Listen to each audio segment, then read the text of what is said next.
Right then, good evening, amazing people, and welcome to Straight Talking with me, Mark Wilkinson. It's Wednesday evening.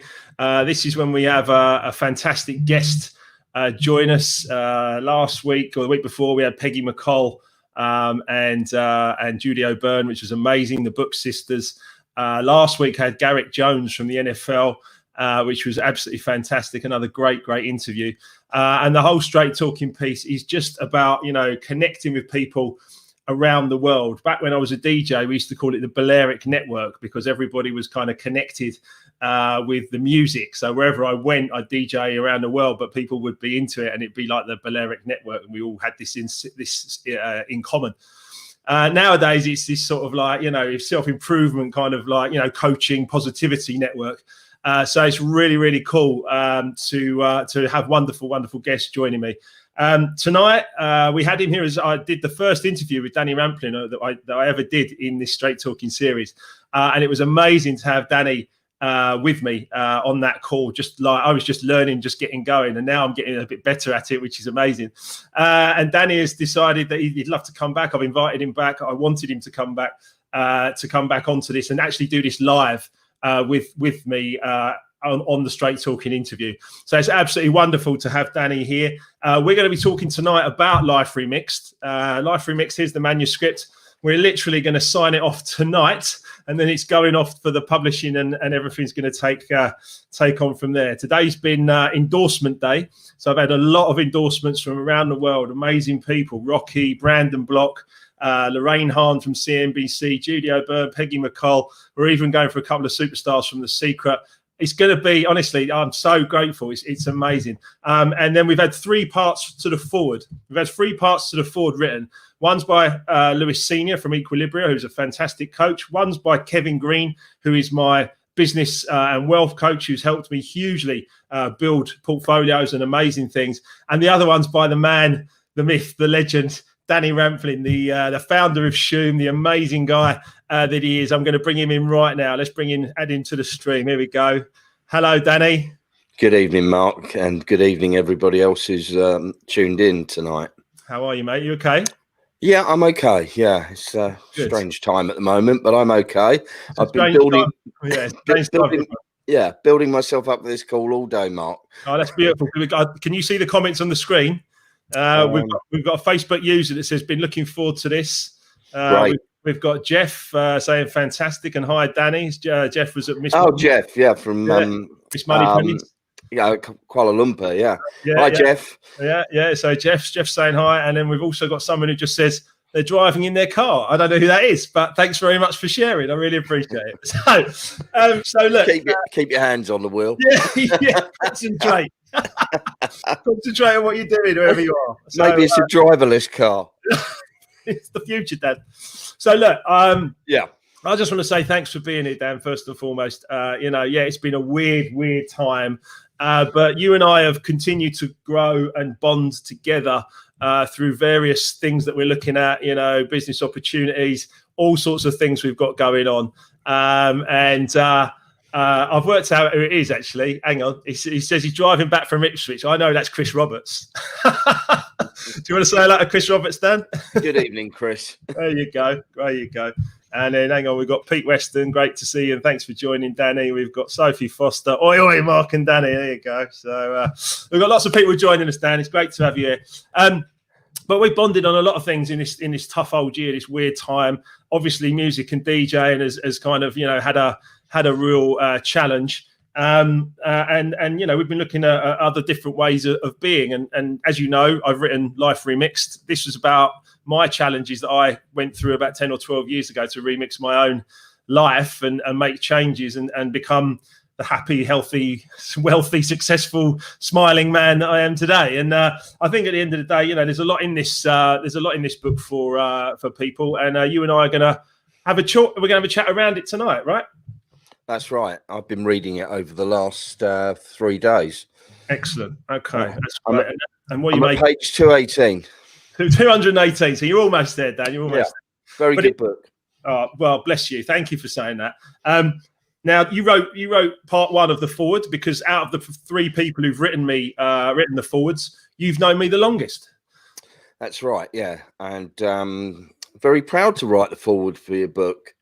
You know, we've become very good friends over the years, and I really admire what you do, and what you've delivered here with this book is outstanding. I've read the bulk of it, and I think it's going to have a positive effect on a lot of people, and particularly at the moment, if you take time out to read this book, you'll get a lot from it.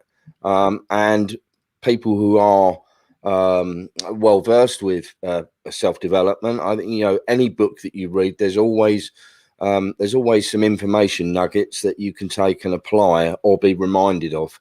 But yeah, this is it's a great review of your part one of the first half of your life and where you're at now and your journey. It's an incredible journey, and overcoming adverse circumstances in life, turning it around and getting to where you are now and empowering others is a remarkable achievement, Mark. I could see the gratitude and overwhelming joy in your eyes and your smile with the endorsements that you've received today, and they are well deserved. So congratulations. Well, that means a lot. I'm really thankful for all the wonderful endorsements. I'm also thankful for the 3-part forward, and people have asked me why. Well, it's because there's like distinct moments in my life where things have changed, and you have known me the longest, so you've written part 1 to the forward about the journey from DJing, and obviously Lewis has known me the last 10 years and Kevin's only known me the last 3 or 4 years, but each one of you's got a take on the journey, and also, you know, what you've offered and brought into my life as well, and we'll talk about that as we go through. Did you want to read your forward or some of your forwards? Would you like to share some of that? I'll read the forward, yeah. Okay, here we go. Forward part 1. I first met Mark in 1996 through the London house music scene, and we've gradually become friends ever since. When we met, Mark was already a leading London DJ, record producer and resident DJ at the Ministry of Sound nightclub. Consequently, we played at many events together, including Ministry of Sound, Terminals, Bagley's, The Cross, Pasha, in Ibiza, as well as many other great nightclubs across the world. My own journey into DJing started when I first discovered the Balearic sound of Alfredo playing in Amnesia in 1987. 3 friends and I brought the music back to London, and the experience in 1988, what has been described by many as the UK's first summer of love. That's correct. It was an incredible time with the energy of the people, the crowds, the passion, the excitement, the love, the smiley faces. What a time it was to be alive. Clubs were packed every night of the week across the city and across the land. I started the now legendary night shume at the fitness centre near London Bridge to packed crowds week in, week out. Similar to Mark, I've been fortunate enough to make a career in music while travelling the world, playing music to packed, happy, smiling crowds. During 2005, I decided it was time to take a break from music and played a final set at London Terminals with the legendary Frankie Knuckles. Rest in peace, FK always. What I hadn't realised was that 18 months before this, Mark had developed an undiagnosed disease and was in chronic pain and barely able to function physically. After the Terminals party, Mark wrote a thank you letter to me via DJ Magazine for my DJ career up to that point, informing me that the uplifting music that I played that night had reawakened his love for music and life itself. I felt humbled and proud that the music had helped a friend recover his mindset after a serious disease and therefore profoundly transform the course of his life. We kept in touch throughout the next few years, as there was much synergy developing between us. By 2010, I had returned to being a DJ, and we both co-produced a record titled Night and Day that still receives plays by a broad range of DJs in clubs and on radio. The track was released on Kidology London, the label founded and owned by Mark. I have produced many tracks in my career, and working on that track with Mark is really one of those tracks that stands out. The close quarters of the recording studio is where I became aware of his organisation skills, his methodical work ethic, his ambition, passion, focus and attention to detail. During our discussions, Mark's quest for self-development post the incurable disease diagnosis became more apparent. We shared a great rapport with both music and self-development, which we both invested time into studying. I hold the utmost admiration and respect for Mark for overcoming these challenges and completely changing the course of his life. He has become a successful business operator with multiple profitable businesses and financial stability.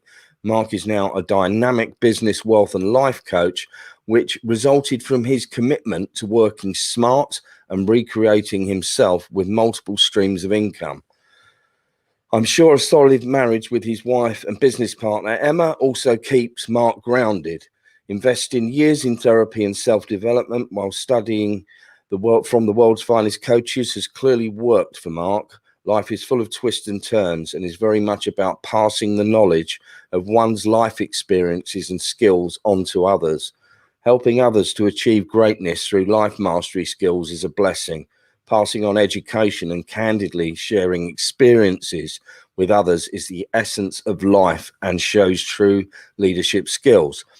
Life Remixed is the inspirational story of a transition. Mark chronicles the roller coaster ups and downs of being in the London limelight, of having the DJ lifestyle, the fame, money, hedonism, and all the fun of the 90s party decade.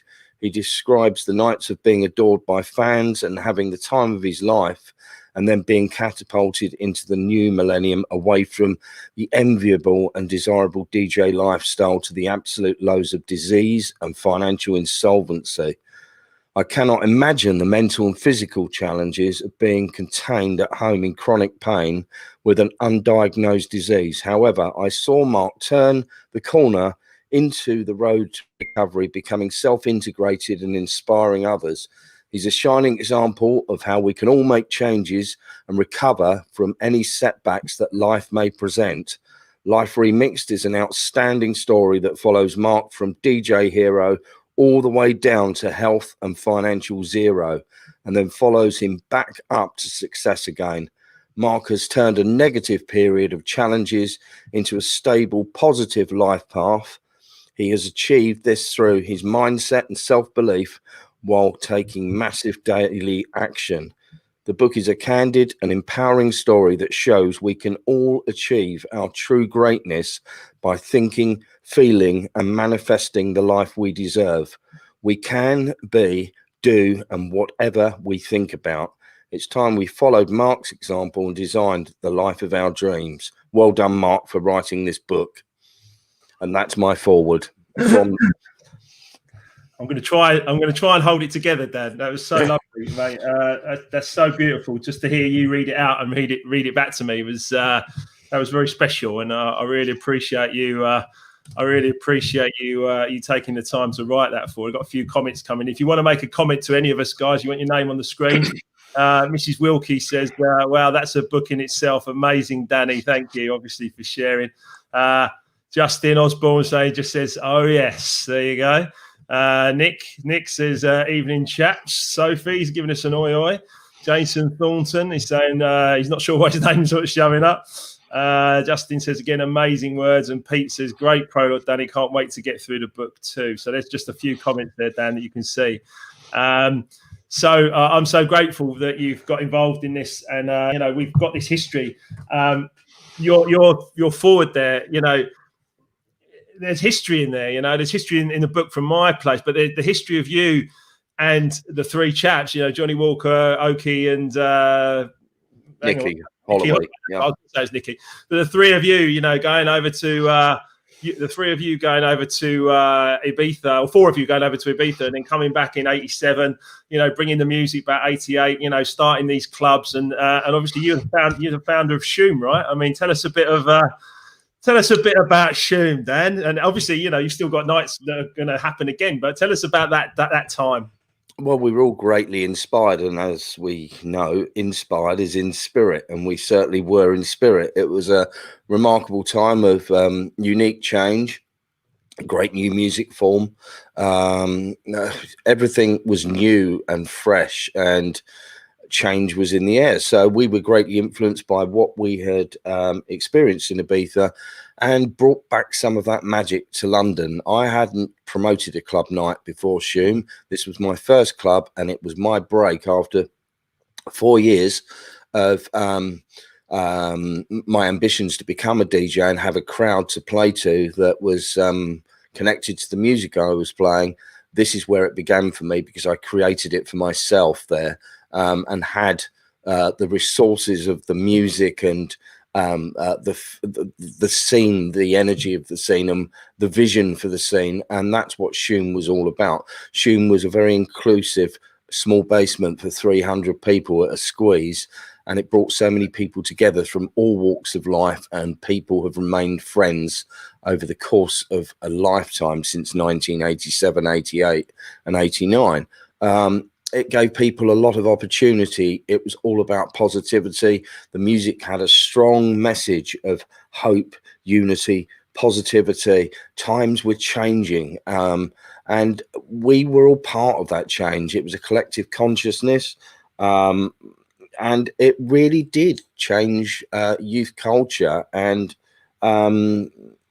into all areas of fashion, media, the arts, music. People got opportunities to follow their dreams and make those dreams realities, and that's what the whole core scene really brought so many unique people together who had this synergy, and then that gave people the key to unlock their dreams and what they really wanted to do. And that's where this whole industry that we see today, this was another sequence in the chain of events, but one of the biggest sequences that is now a worldwide huge industry and business.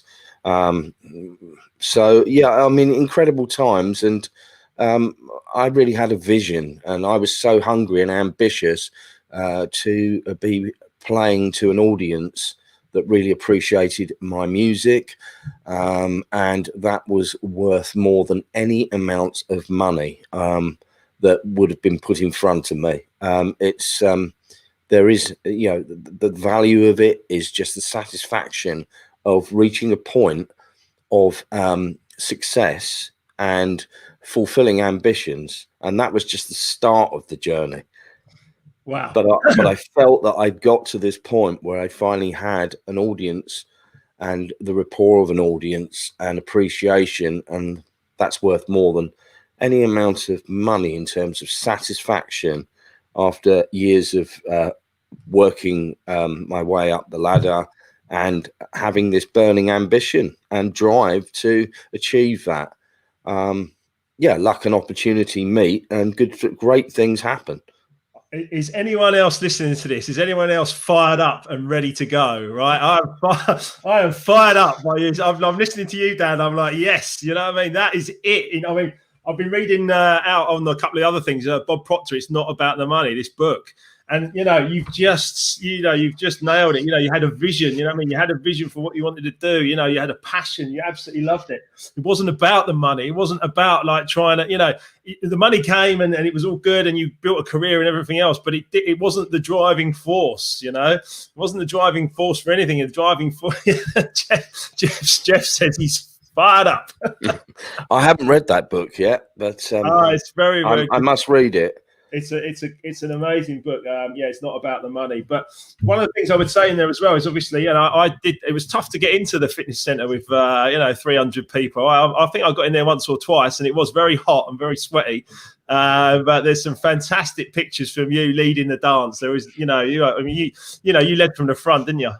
I did, and I was the lord of the dance, the original pin-up DJ. You can call it that, or rock star DJ. Very animated, and I was with the people on the floor. There was no separation. There wasn't a booth high up in the heavens. I was on the floor with the people and engaging with the people, and that transference of energy is magical. And I do miss that so much at the moment with the challenges that we're facing and what the industry faces at present. I think, for everybody who's in the arts and music and performance is really missing their craft right now. I can't wait to get back out and play music to an audience and have that rapport and that sense of celebrating life and enjoying ourselves and having fun and enjoying good music and dancing and being in that flow of dancing. Pete says that's amazing to hear your words, Danny. I'm on it now. I have my vision too. That's amazing. So we're also getting an order. Look at that. Someone's ordered the book, pre-ordered the book, Dan, just from your forward, mate. So thank you for that. Here we go. Someone says, "Hey Danny, I've still got my Danny Rampling pumping mix CDs in the original lime green padded CD case from the 90s." Keep hold of them. They'll become antiques at some point. They'll be worth millions. Classic mixes. They'll be worth millions, mate. They've stood the test of time. Yeah, of course, mate. I mean, and you still, obviously, even right now, you know, we're reminiscing, but of course, you know, you've still got your Mixcloud page. You know, you're putting DJ mixes out. You're putting Love Groove Dance Party LGDP mixes up there. I mean, I've been inspired by some of the tunes you put on there. I'm like, what is this? I have to find out what it is, and I'll start playing it on my shows and stuff on Saturday. So, you know, it's still happening, Dan. It's just a bit weird at the minute, of course, and it will come back. We know at some point things might be different, but you know, everyone wants to get out. You're right. Everyone needs to party. Yeah. So. I think right now we're really in the thick of this. It's, you know, the depths of January and winter and the weather's atrocious and, you know, we're not able to go anywhere and there's not much fun going on because everything is closed. Well, so we've just got a bit. All the things we enjoy in life are taken away from us at the moment, right? Well, right now, yeah. And that causes a lot of, I think it causes a lot of mental anxiety and pressure for people because we all need to have an outlet where we can connect socially and engage socially. And whether it's, you know, going to, you know, play sport or go to the gym or, you know, anything or music, theatre, restaurants, everywhere that's social engagement. And that is fun. And it's what we need in our lives, and it's missing right now. And I think it's hurting a lot of people. Yeah. And being in this this lockdown that's extended now until April. I read an article earlier, which is I don't think we can guess at the moment. It's just weird times, isn't it? And I think yes, it is. Yeah, and I just think we've got to, you know, we got to, you know, kind of deal with it, but it's using the time. Some days are better than others, and we're only human, and we all are experiencing this one way or another. It's affected us all, and I think, you know, it's about using time and you know, learning new things. Writing a book, Dan. Well, exactly, yeah. Yeah, you know, whatever you know, kind of whatever gets you moving, right? Yeah, you know.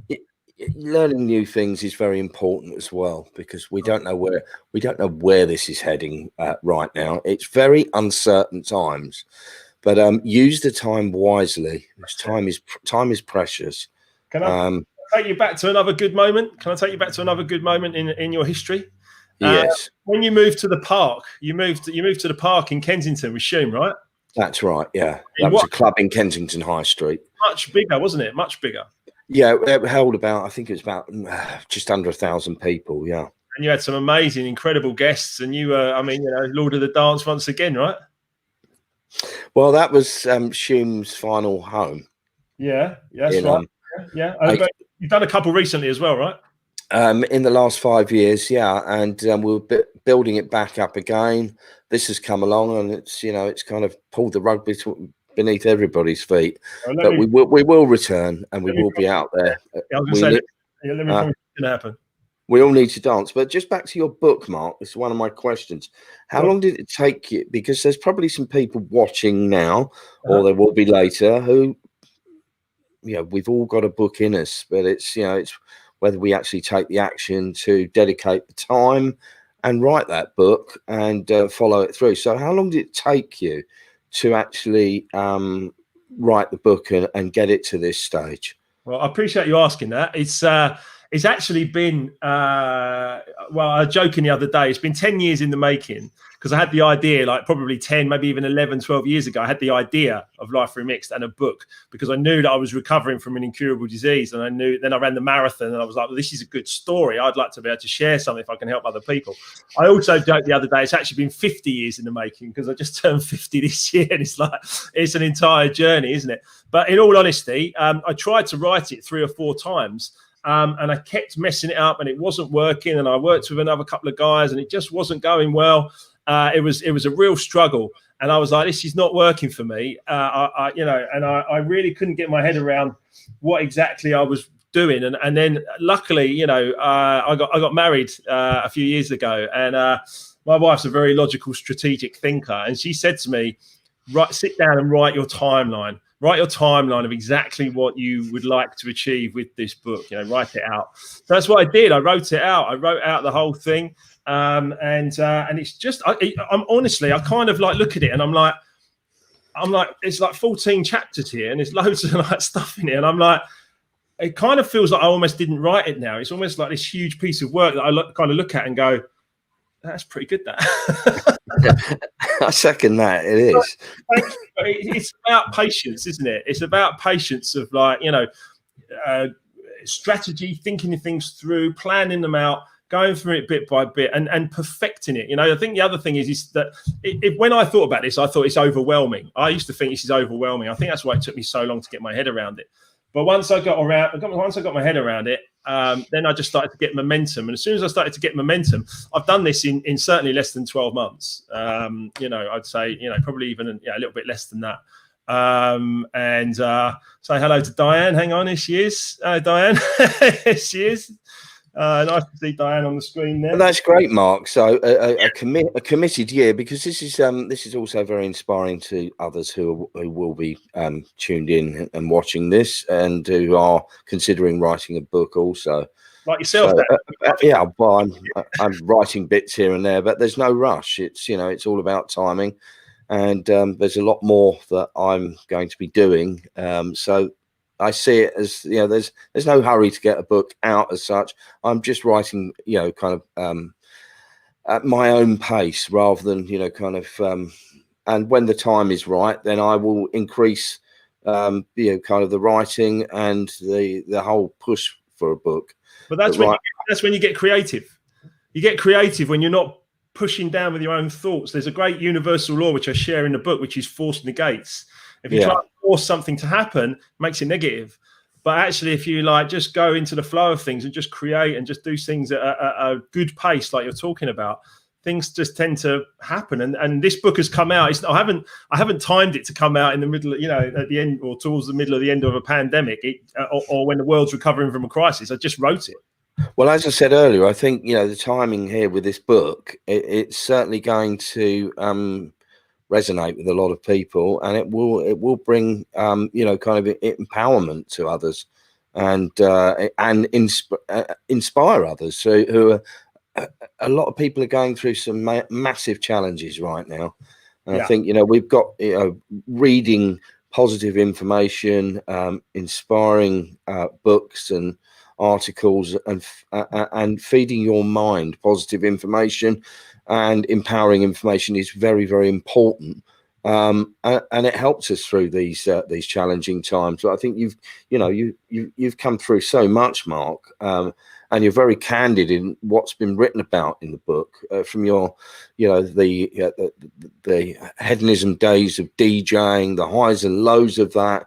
Very honest about your feelings when you were a DJ, your alcohol issues, and your health issues, and overcoming those health issues, diet. What I really like is the fact that you trained for 4 months and then run the London Marathon. Now, people train for a year or two, 18 months minimum before running the London Marathon, and you've trained for 4 months. I mean, that's pretty incredible. I don't know what got into me.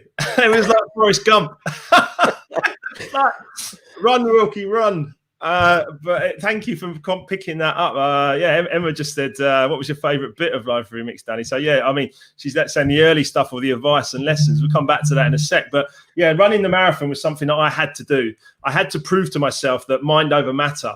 And I also had to prove that I could recover from a dis-ease in my body and then actually get out there and actually do something positive. And all I did was I spent every night visualizing myself running and crossing the finish line. I just had the visualization that was going to happen.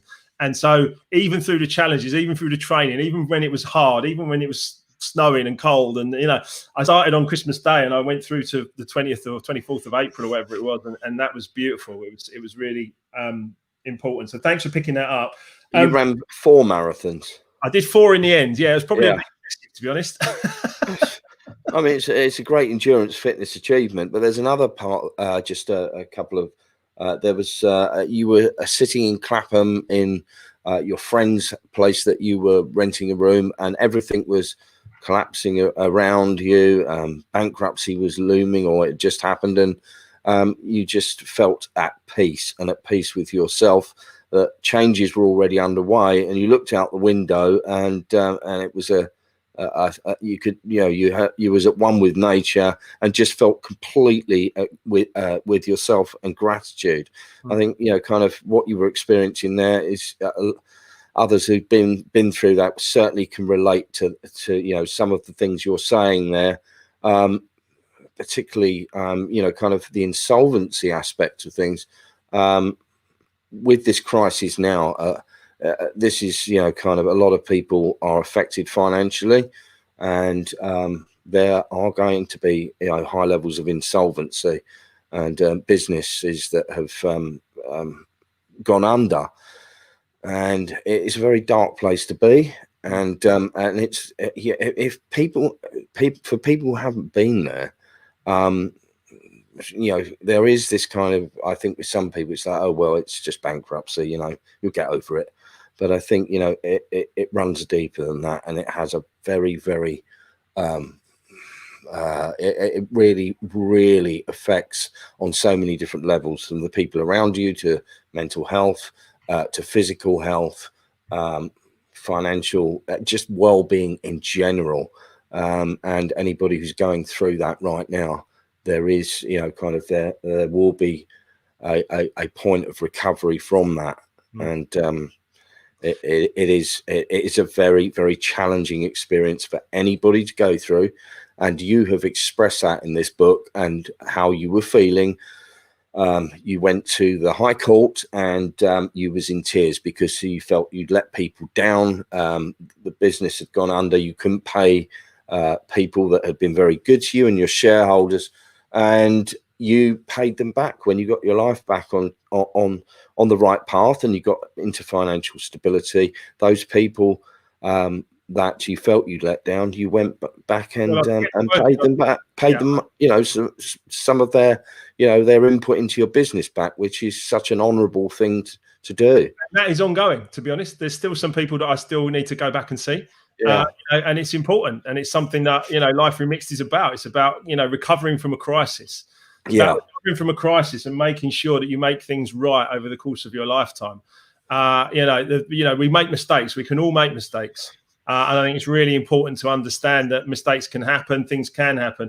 But the main driver of the book is actually how to bounce back from these things, because you mustn't let them ruin your days. You mustn't let them ruin your life, because if you think about more negative things and you get yourself down and down and down and down and down, then you'll end up just like you won't be any good to anybody. And at the end of the day, you can add a lot more value in life, and then you can take care of any kind of problems or any things that have happened. And I've spent my life smiling a lot of the time and DJing and being happy a lot of the time. But, having the endorsements come back today, some people observing how they saw me, like Lofty from Flying Records, just saying how he saw me just like broken, and he just couldn't believe it. And he was just like, oh my God, what's happened to him?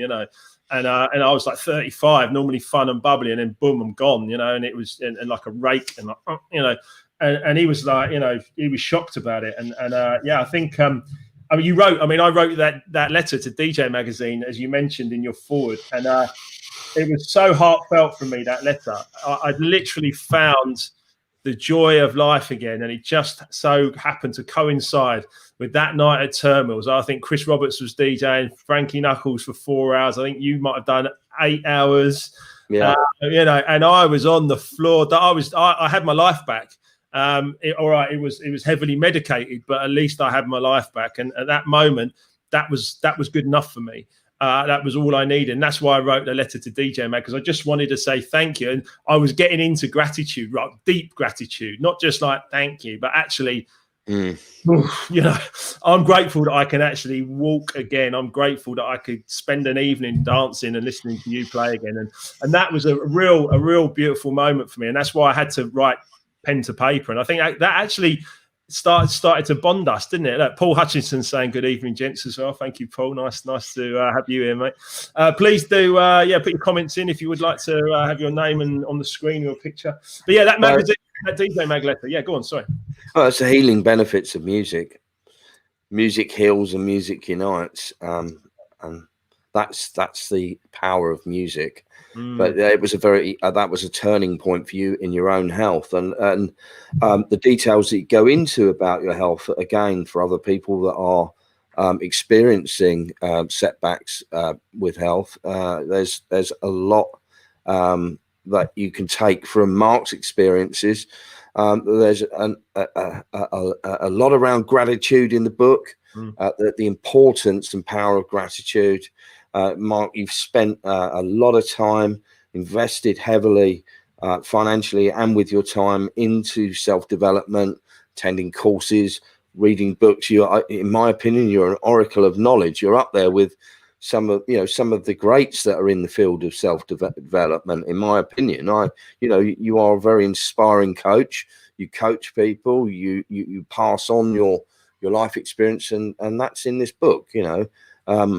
Some people, they embark on a coaching session for months, but you can take something from this book and read it in a few days. And, it's what you take from the book and anyone's books that is an inspiring personal development book, and apply that. As you say, you were talking about knowledge is power, but without, is it without action? Without the application. Application, that's it. Yeah. Yeah. That's one of your quotes. There's a lot of talented people. Like, really, I remember being, as a DJ, I wasn't maybe the most talented DJ. I could mix 2 records together and I could do my thing and everything. I was pretty good, good enough to make a living. But there were some DJs that were incredible. Like, I'd see that they'd be in their house or in their bedroom or whatever, and they'd be mixing and flicking records around and, I don't know, spinning on their head while they do it. I don't know. But, there was all that, and they were incredibly talented, but they never applied. They didn't get out there. They didn't get out and do it, and it just takes a certain character just to, can't worry about this stuff. You've just got to get out there and that's it. I mean, the bit that you picked up there as well, pain has a message. Any emotional or physical pain that comes up in a body, it has a message. And we've got to acknowledge that and face it and then deal with it. Yeah, page 156, another quote. It's from Bob Proctor. Everything that you want is just the other side of your greatest fears. And right now, fear is winning. It's just overshadowing society. There's so much fear going on right now. I think it's clouding judgment. It's clouding rational thinking. And fear is, it's the enemy of achievement. It's the energy of success and the energy of freedom, the opposite of freedom. I think, kind of don't let fear overtake your life. Yeah. It does appear right now that fear has overtaken so many people's lives. Yeah, the thing about it is like, if I've read Think and Grow Rich, Napoleon Hill, he talks about this stuff. Every 7 to 10 years, the fear takes over. Yeah. 2008, 9, 10. We haven't got any money. Like panic. There's no money. Yeah. Credit crunch. Everyone stops spending. Bang. We're in recession for a few years. Now this one, we're gonna get sick. We're gonna have a disease. We might die. It's fear. It's fear.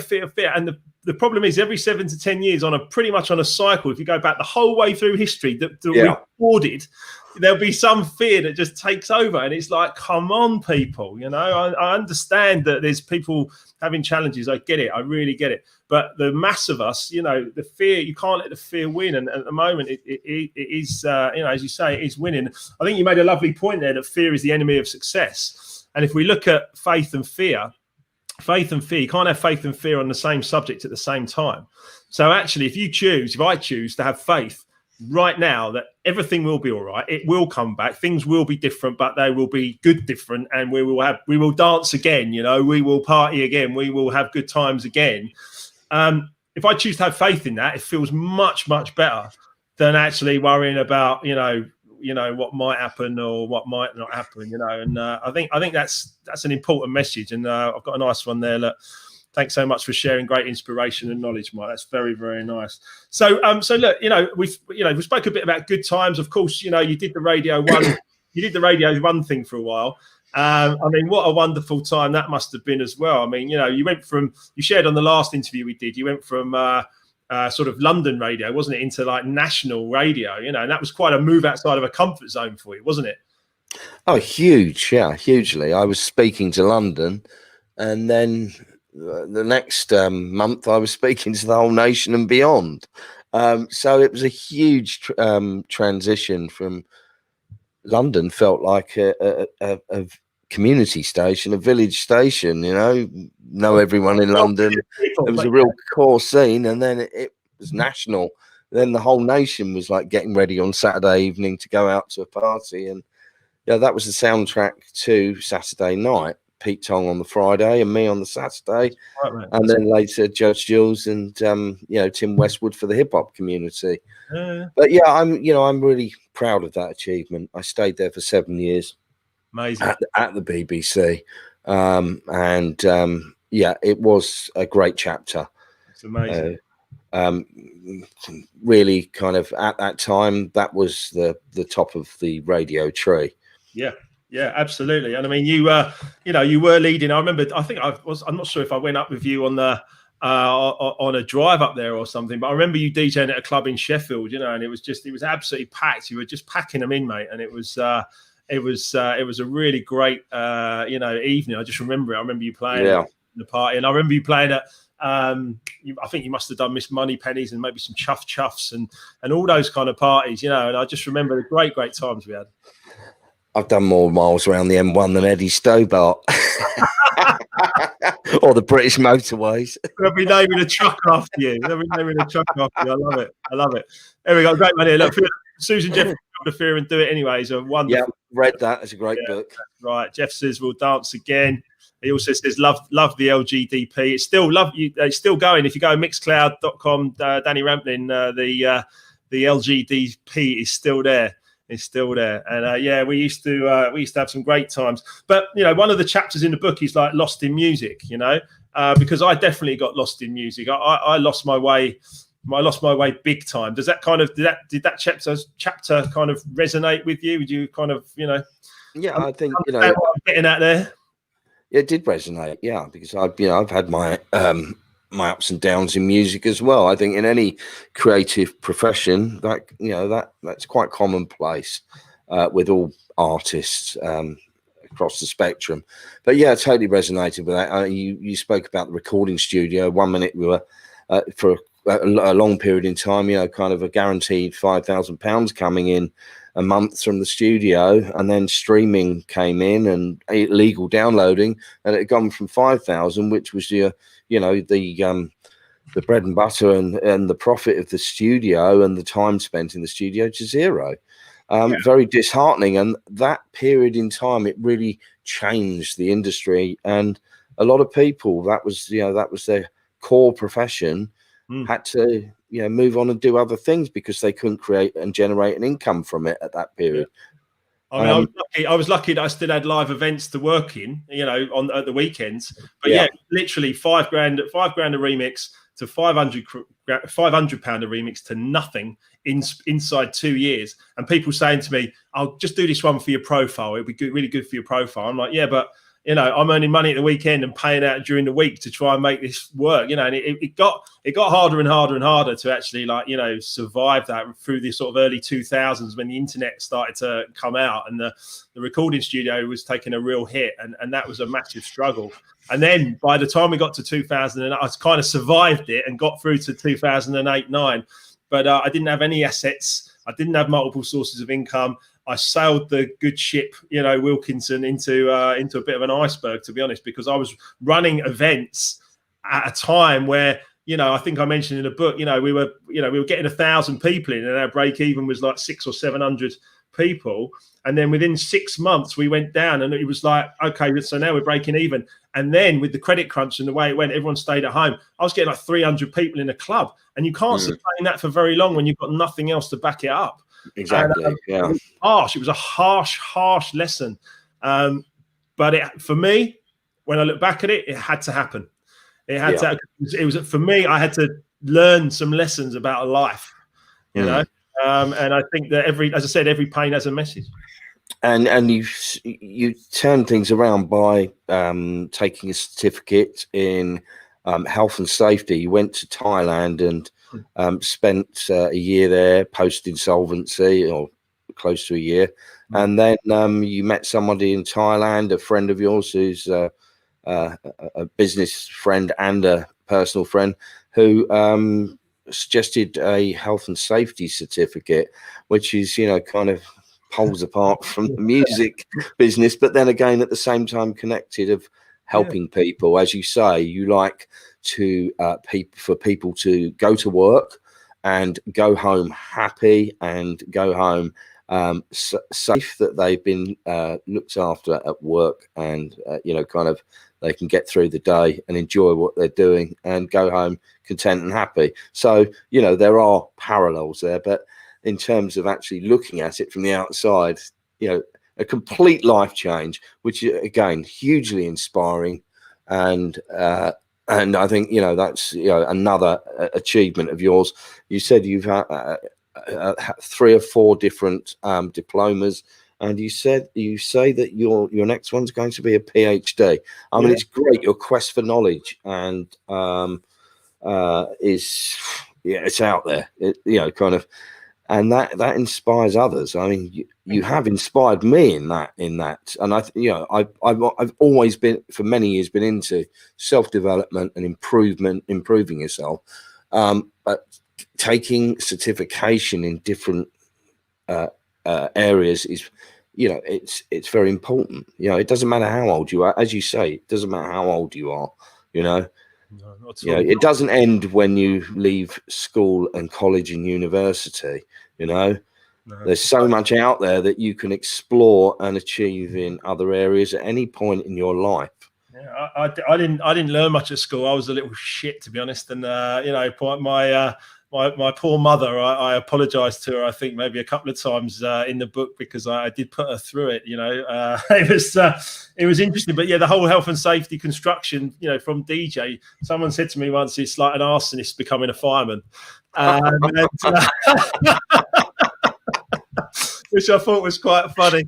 I mean, I am going to do a PhD. Definitely, I would like future versions of Life Remixed to come out as either Dr. Mark Wilkinson or Mark Wilkinson PhD, and that would be the final journey from DJ to DR.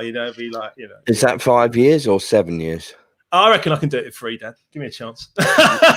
You'd probably do it in a year, Mark. I might have to find out. No, at this rate, but normally it's 5 to 7 years. Mark does it in a year.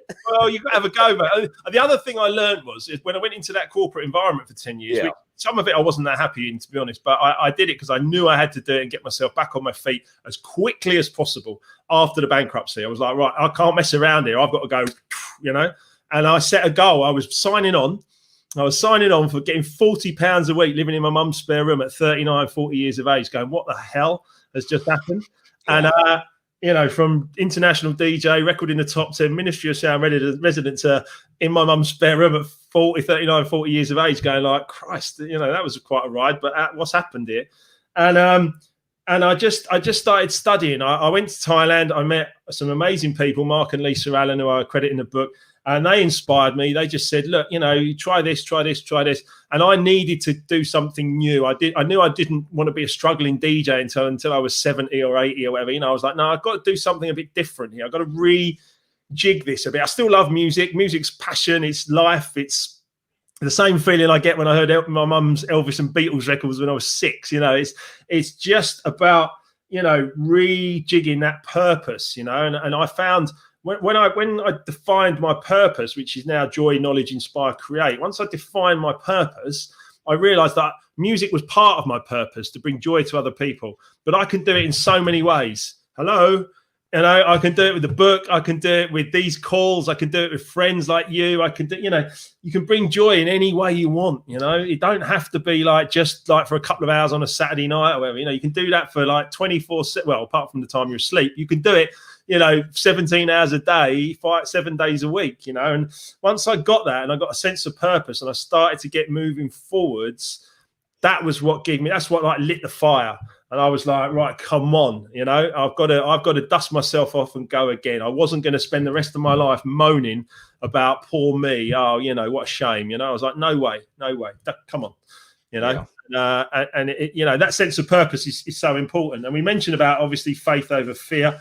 I'm sure you picked up throughout the book that there's lots of things in there that kind of, you know, get me going. You know, I talk a lot about money. There's a chapter on money. Of course, where I don't really talk about, you know, money as such, but I'm actually talking about people's relationship with money. Yeah, that's an important piece as well, right? It is important, absolutely.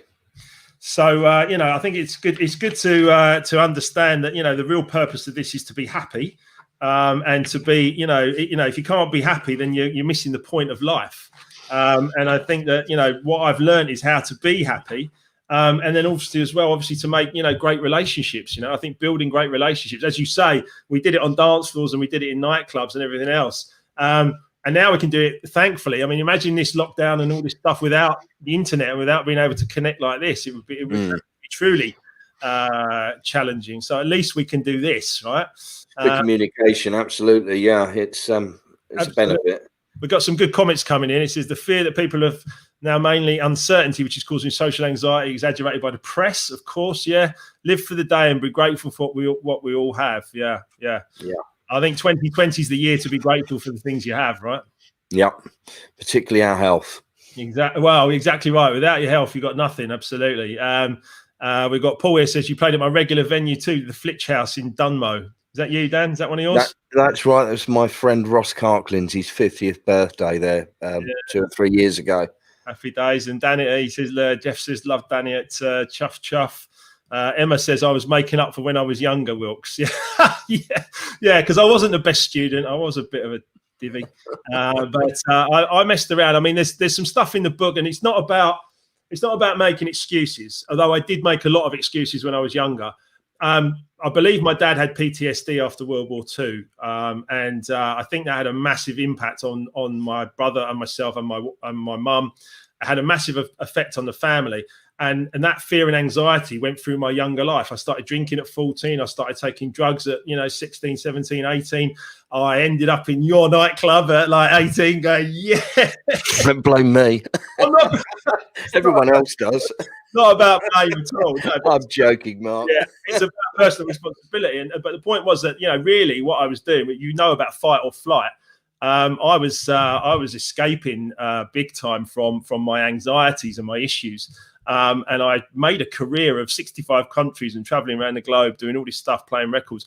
Beautiful and some amazing times, and they mustn't be lost in Life Remixed. Do you think I got that right? Do you think I got the balance right between talking about the sort of good times and then making that sort of connection? Yes, I do. I do think that, your descriptions of some of the places that you went to and a couple of experiences you shared when you thought you'd lost Rocky's records in Dublin. Don't say anymore, because that's a proper spoiler. That one. That's a proper spoiler. But I think, kind of from Ministry of Sound and other places, and you met a health and safety executive at Ministry upstairs who actually was instrumental in that change in your life, and you got a position through that meeting that night. And this is all about kind of when opportunity calls, and then went on to the Olympic Stadium. So there's a little story about that as well. But the important bit about what you're joining here, all the dots, you're joining all the dots here through a lifetime of like sort of the universe just kind of provides stuff for you. And I know I sound like a proper peace and love out there kind of like hippie, but once you get in tune with the universal laws and you get moving and everything, you watch for the little miracles, and another little miracle just sort of happens. And it was just, I met Mark and Lisa in Thailand. I came back, I did the NEBOSH exam. Originally, I wanted to work on rigs or go offshore, and I wanted to use Equilibria, which I know you've got a bit of experience now with me as well from last week, which I do talk about a fair bit now with people, and it's working really, really well. But I wanted that, and it didn't quite work out that way. But guess what? Then I end up back in Ministry of Sound on New Year's Day, and a big guy. Actually, do you know who it is? You know him as well. It's Dan Rolfe. You know Dan? I'm not sure. He'll probably do it. If I saw him, I'd know. Yeah. Huge guy, Dan Rolfe. He's the one of the event managers at the O2. And I told him I'd done a NEBOSH, and he was on the floor laughing. He was like, "What are you?" He's like, "What?" And I said, "No, I've done this NEBOSH." He said, "Mark Wilkinson's done a NEBOSH." I went, "Well, yeah." And he said, "Well, you need to come and meet Hillary." I went and met Hillary. Within 3 months, I was working at the Olympic State. Well, I was working at the Olympics, and then 4 days on the job at the Olympics, I got a phone call and said, Miriam's coming down from upstairs. Will you talk to her? I was like, yeah. Long story short, it's some in the book. I ended up as the health and safety manager of the London Olympic Stadium for 2012 after 4 days on the job. Well, that took a lot of front and kind of confidence to be talk about thrown in at the deep end and given that position on that scale 4 days into a new career and a new profession, and kind of straight out of kind of the textbook and the exam into the real world at the absolute top. I'm actually reminded of do you remember Crocodile Dundee? There's the guy that played Crocodile Dundee. I think his name is Paul Hogan. One of his quotes was, "Bite off more than you can chew, and then chew as fast as you can." That was what happened that day. I'm sure it was, but well done. I mean, that takes a lot of confidence. I styled it out. I tell you that for nothing. I styled it out. But you know what? But sorry, I was going to say there's a couple of guys that have sent endorsements today are still friends today that I met at the Olympics. So the head of fire for the Olympic Stadium has written me an endorsement to the book, as has Tony Murphy, ex-Surrey cricketer. He was the guy that gave me the job at the Olympic Stadium. They give me endorsements because they still, they love the fact of the Life Remix. They get it, and they understand the change. And I think a lot of the time we worry a lot about what other people will think about us. I was like Mark the DJ. And then, and I was like, well, all of a sudden I'm going to be this fella. And I was worried. I was like, people are going to judge me and think I'm a fraud or a this or that. And I was like, no. But I didn't have time to concern myself with that. It was there for a minute. And I was like, no, I've got too much to do it. I need to plot my comeback in a big, big way. I mean, look, Dan, it's just amazing. I mean, so Emma's question from earlier was basically, and I think we're kind of covering parts of it, but was there a favorite part of Life Remixed? I know you've covered some stuff already. Was it the early stuff or the advice, the lessons, the gratitude? I don't know. Well, I think there's something to be taken from every chapter in the book, Emma. And towards the end of the book, I've got to page 218, and there's a whole chapter on relationships, which I think is very interesting as well. If your experiences from a youngster and then, moving through different relationships and then to a happy, congruent marriage. Very interesting. Great picture. There we are on our wedding day. And you talk about the book, The Way of the Superior Man. I have read that book a number of years ago, David Dida. It's a very good book. And there are a couple of references in your section there. But I think every chapter has got something really great to offer. And, this isn't because we're friends and sitting here and, kind of bigging you up. I mean this sincerely. I've spent 3 days reading the book, and I look forward to reading the book as the hard copy. I've read the PDF, and I couldn't step away from reading it. I've been reading it late at night, and I think I really think it is a great book for, this is your first book. I think it'll be the first of many, and I recommend get yourself a copy of the book. You will not be disappointed, it's a great account of your life, part 1. Well, yeah, I mean, it's basically the first part is how not to do it. I mean, I had some fun along the way, there's no doubt, but there was also a lot of mistakes and a lot of things that didn't go well. And I wasn't the best boyfriend. I wasn't the best son. I wasn't the best, of anything half the time. And I think, I had to take responsibility for that. And that was a big one. There's a lot of quotes in the book about responsibility being the key to freedom. And I had to understand that before I could really become free. And you picked up that bit about relationships. There's a chapter on relationships because I put that, it's actually near the end of at the end of Life Remixed, because at the end of the day, it's there because that's the sort of chronological, if you like, of the story. But actually, our relationship, our intimate relationship, is so important, and it's so important to get it right. And I didn't get it right. I mean, my dad died when I was 18. I was a mess. I didn't get it right, and I wasn't the best boyfriend, like I said to many women. And I think, learning and studying, and David Dieter's book, and there's some great stuff in there about the test, the celebration, the masculine, the feminine, all of our roles, all of our plays in there. And there's almost like a whole nother book in that. But the bottom line is I wanted to put it out into this book so that it's sort of like whetting people's appetites to go, wow, this is good, and there's something I can do here, Well, it's about life mastery, and we are on a course of life mastery. And, if that takes a lifetime, it's all the experience that you acquire over the years and the mistakes we make. We have to make mistakes to learn from them. And some of us make bigger mistakes than others, and they can be born out of issues that are related to childhood, many different things. But as long as we learn from the mistakes we make, we can't live in the past and live in the mistake. We have to move on. We have to learn from those mistakes and not make them again. That is mastering your life. You're right. That's being in the present moment, being grateful for it. Don't look back in anger or forward in fear, but actually around us in awareness. And when I got that, I was like, right, I'm on it. It just became like very, very, I don't know why. I can't really explain why. There's all this self-development, all these books, all these quotes from intelligent people. It just something about it. I just immersed myself in it, and it just I became who I am today. And your words about, how you think it's like, a top book and a top self-development book, I hope it's going to help a lot of people. I hope it's going to go Tony Robbins, Bob Proctor. It's going to reach out. Because there's so, and your involvement in this, Dan, and being a part of Life Remixed is something that how grateful I am for that, because you've your profile and you'll reach out into people. I've got some more quotes for you. There's some great stuff. Look, it's been great watching and listening to you guys. How health is wealth. Absolutely. Damn right. Neil Mitchell, good friend of mine. A real pleasure. Thank you. Inspiration. Can't wait to read the book. Look at that. It's amazing. It's all about gratitude. This one, Pete says we need another summer of love, Dan. Come on. I think we'll probably have one when we get out the other side of this crisis.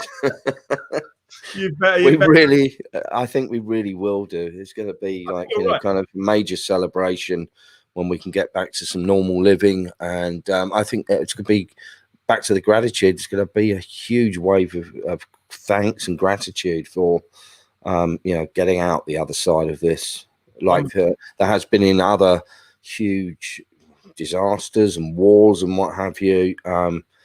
It's always followed by a wave of optimism and gratitude. So important. And also, you and I mean, we're top color yellows in the e-colors, in the equilibrium. That's right. We're massive socializers. We need people. We need people around us. I mean, I love these lives because they give us an opportunity to connect. But we need that.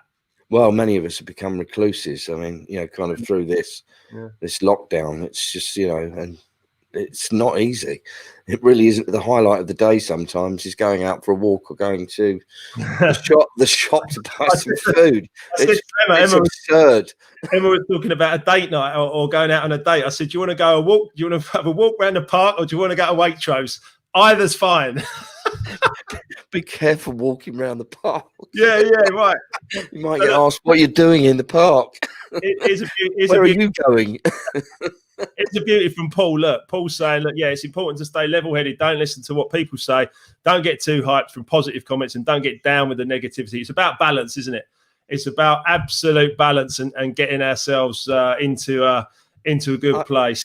I think we all want some certainty right now. That would be the biggest step forward for all of us, would be some certainty. And that is what is lacking. That's what's missing. It's only it's generally fear. There isn't any certainty right now, and this is the inherent problem. Yeah, I understand. I really do. We got more comments here, mate. Look, Danny, my brother Jaff says hi. Look, he's saying hello. So there's a lot of people watching us, and Matthew's got some advice. There we go. Look, bring back 88. You've got a time machine. Yeah, I'll be straight in there with you. Yeah, absolutely. Sign me up. Let's go.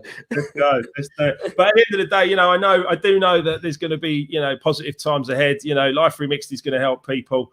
Shume is going to come back and make another appearance. I know it will. We've all got to. If there's anything we should learn from this, it's about cooperating together to create success. Because the more we all cooperate together, and I'm not just talking about you and me, I'm talking about everybody. The more we, there's a whole thing about competitive. Lots of people are into competition. They sort of compete. What are our competitors doing? And I'm not into really. I used to be into competition because that was how I used to think. I used to think I need to compete for a DJ gig or whatever. Yeah. But cooperation is so much more beautiful. It's so much more peaceful. It's so much more beautiful. You can make your way peacefully through life. You can enjoy it. You can, and you're not like, Napoleon Hill said there's a great quote about a genius. A genius is someone who can make their way through life, asking financially for what they deserve and not hurting another human being. Be a bit kinder to others, because everyone is on their own journey one way or another, and everybody is affected by this, and everybody thinks differently. People have different opinions. Just be a bit kinder to people. Some people are in high fear, some people are in low fear. But kind of this division that's going on is alarming. I find this is it should be a time of kind of, as you say, cooperation and unity. But kind of there's awful lot of division going on at the moment, and this is through fear.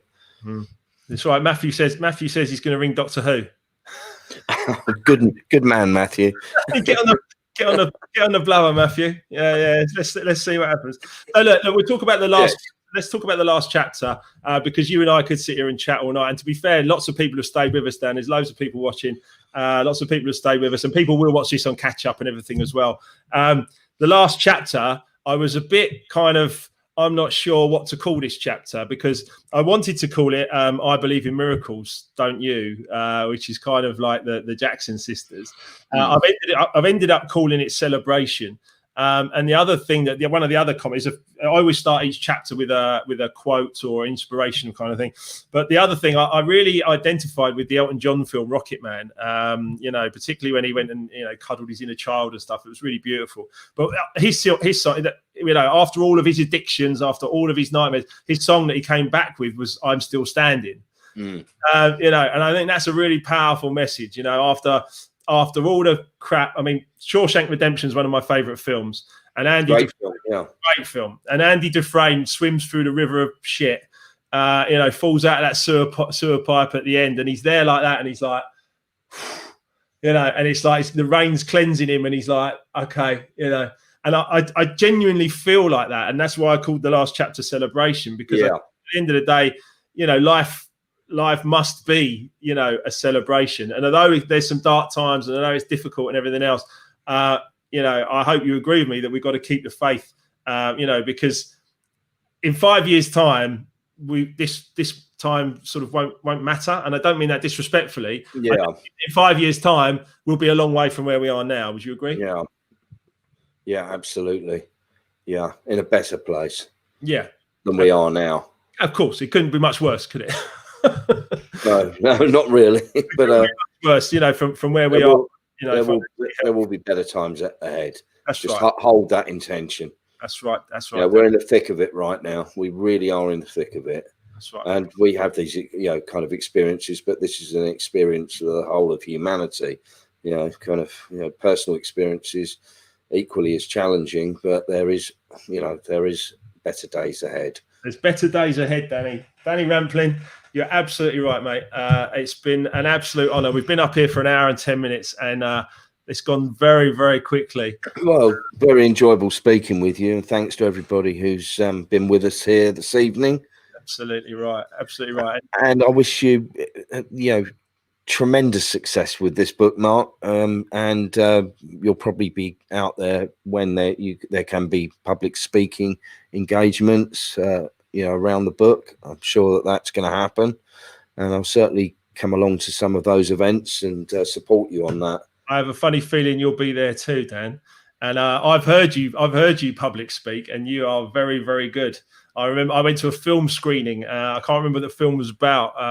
It was in Charlotte Street, in the Charlotte Street Hotel in W1.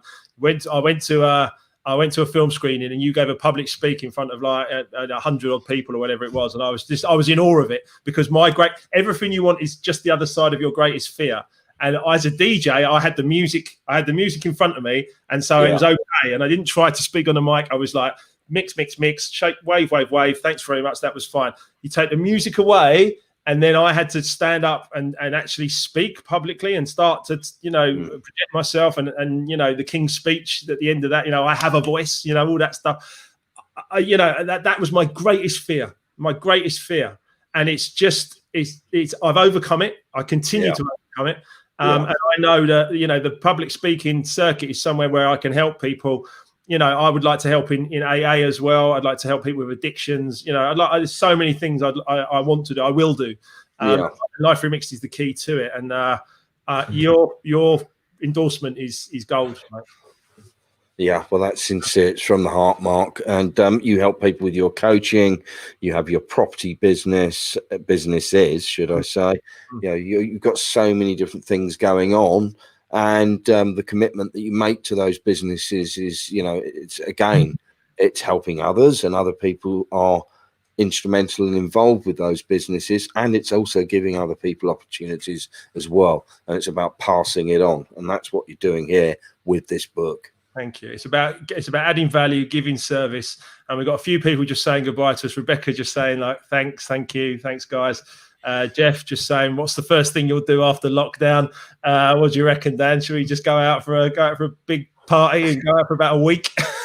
I'd like to dance, yeah. Yeah, exactly. I'd like to be on a dance floor the first thing after lockdown, and just be with friends and a crowd of people playing music and dancing. Dancing is a great positive experience, as we all know, and that's what so missing that. So we'll get it back.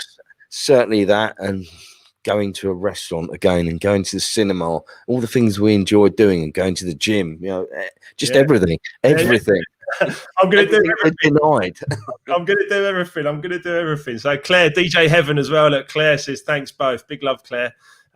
Fantastic to have you here. So Jeff, everyone's saying great, mate. It's wonderful. Dan, listen, love you, mate. Thank you so much. Really, really appreciate it. Let's bring on Life Remixed in 2021. And stay well, everybody, and stay happy, stay positive, and stay free. That's it. Keep smiling. It's Life Remixed, straight talking. The one, the only Danny Rampling. He's really cheered me up this evening. I hope you guys have got a lot of value out of it. I've got nothing but love for Danny. I've got nothing but love for all of you guys. Thank you all so much. I'll be back for a DJ mix on Saturday night, and then Ask Mark Anything on Sunday, and then the usual schedule. So it's all good. So thank you, Danny. I really appreciate it, mate. My pleasure.